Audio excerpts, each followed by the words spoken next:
We planted garlic. See ya. Bye. Short video. Goodbye. Hello everyone and welcome back to Granted Gardens. Today we are going to accomplish a task that Tyler and I have tried to fulfill for many years. And we finally got some advice from friends on like properly doing this. So we're giving it a go. We're planting garlic, and I also got shallots just to try. We got these from southern states. They were the only people we could even find them from. So these are Italian lates, they say. Extremely dry. We'll see how many of the cloves in here are actually usable. And I also got shallots, so we'll try those too. We just lightly prepared the dirt, breaking it loose a little bit, and then we'll go ahead and start some rows of these, probably about 4 inches apart, maybe 4 inches from row spacing as well. And then that's about it. This was the garlic that was in the container from southern states. This must have been sitting for an extremely long time, because you can actually press the entire thing flat and there's nothing in there. All of the cloves have dried up, and all 3 bulbs that were in there were all the same way. You can actually see like one of the actual cloves right here dry, and you open it up and it's a fossil, garlic fossil. Well, that just took a heavy turn to the left. Oh my goodness. Okay. So Tyler opened up these packages and all of them are like rotted and dried out and dead. So we're not going to be able to use them. So what we're going to do, Tyler had the idea. He ran inside. He is getting garlic that we bought from the grocery store, and we're going to give this one a go because I am determined to grow garlic, for crying out loud. Right, babe? What? We're determined to grow garlic. Absolutely. So obviously this is a fresh one from the grocery store. You can squeeze, and it's a baseball. It's tight. So we're going to go ahead and take the outside skin. You got the cloves. Now the only thing to remember when you do this is leave the paper on. Do not take the paper off. They can rot that way. They can dry out. So we don't want to do that. So each one of these, 4 inches apart in any direction, each one of these single cloves will go dormant over the winter. The roots will still grow very slowly. And then in the spring, they'll shoot up the scapes, I think they call them. No, scapes of the seed pods. So they'll have like their little green tops. And we'll put these in the ground now, right before winter. We'll mulch them with straw, and then we'll wait and hope. So we've tried to do garlic for many years, actually. I think at least 3 years. And it hasn't really panned out much for us. We actually talked to our friend. I mean, I think Tyler's talked to a bunch of people, but me personally, I know Kimberly from Greenwich Homestead kind of walked us through what her process is for garlic. And she always says that she plants on Halloween and harvests on the 4th of July. So here we are, Halloween day. We're doing it.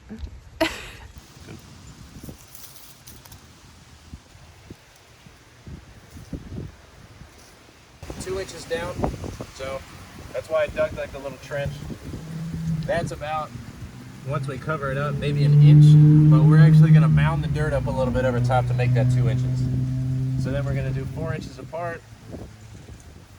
The little tail sticking up, this is obviously from the base of the garlic. This is from the top, base down. Stay 4 inches apart, make sure they're sticking up. Make sure that the paper is intact over around each clove.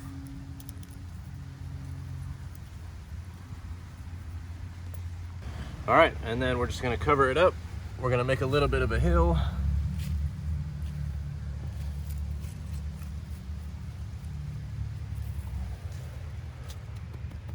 Give it a quick pat.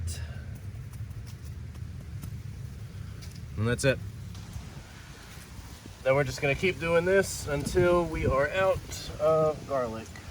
Oops, almost lost one.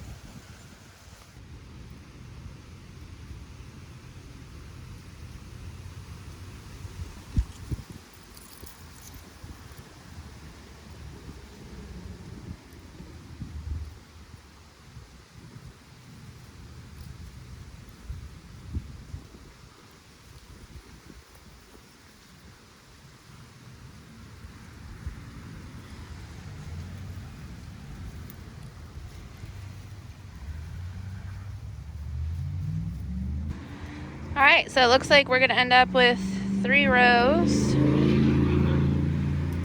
Roughly, give or take, about 15 cloves of garlic in each row, and a couple extra at the top up there. So the only bad thing about this is we're using garlic from the grocery store. So technically we don't know where the garlic came from. This may be a warm weather, if that even exists, which I'm sure it does. So this may end up dying in the ground, but I think I paid like $15 for the basically rotting dead stuff from southern states. So this is from the grocery store. We probably paid like what, maybe $1 a pound tops, and it was maybe a pound. So not a lot, but technically, what'd you say there was 15?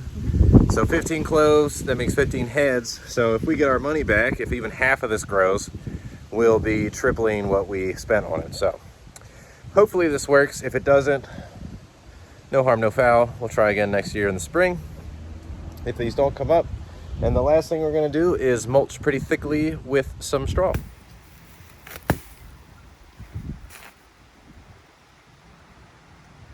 All right, so the next step, straw comes in what I think a lot of people call flakes.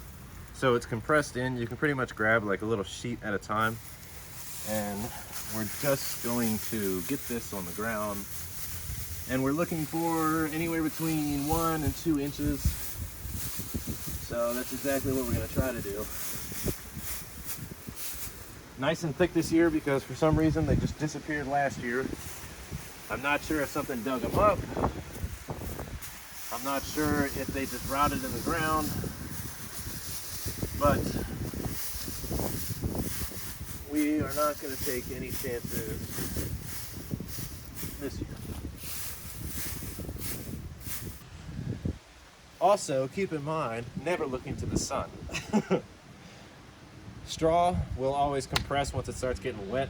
So you want 2 inches. Make 4, that way when it compresses you have 2 left. Don't put on what you think is 2 inches now, because that 2 inches is going to get much smaller as soon as it starts raining and it gets moist. So this is about what you should be left with. Nothing but a giant pile of straw, and that's it. We're actually going to use the rest of this bale to go ahead and just cover up our other raised beds. That way we can kind of keep some erosion to a minimum.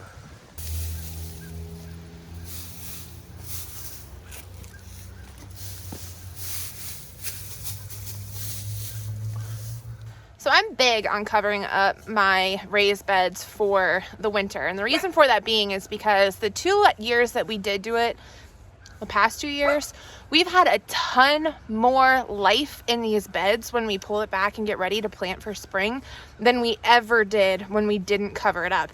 And like, you'll literally in the spring just pull back this coat over top of it, and there will be a ton of worms and bugs and just life thriving underneath of here. Whereas opposed, if you don't cover it up for the winter, you don't get that kind of action when you go to start planting for spring, and you want those beneficial bugs in there so that the soil's healthy. Had to pull out the last little bit of what was in there. I forgot to pull out my Brussels sprouts the other day. Not perfect, but not bad. Edible, we'll use them. And then Tyler's zinnias. So these are going in a vase in the house when we get inside. So pretty.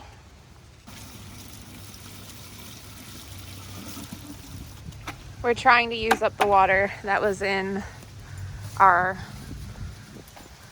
water bins, water catchers. Rain barrel. That was the word I was looking for.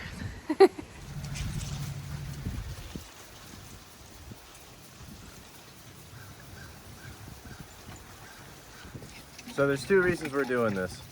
One, obviously you want to water the garlic a little bit to get it to start to grow. Well, to let it know it's in the ground, not necessarily to make it grow, because we don't want it to grow above.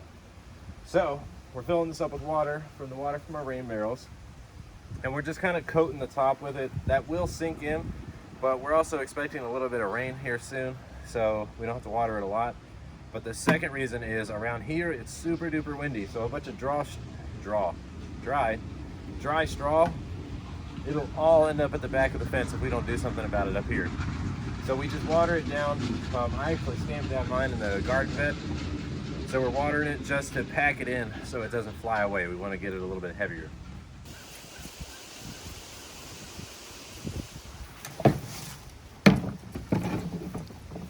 Chicken snacks. You guys ever had Napa cabbage before?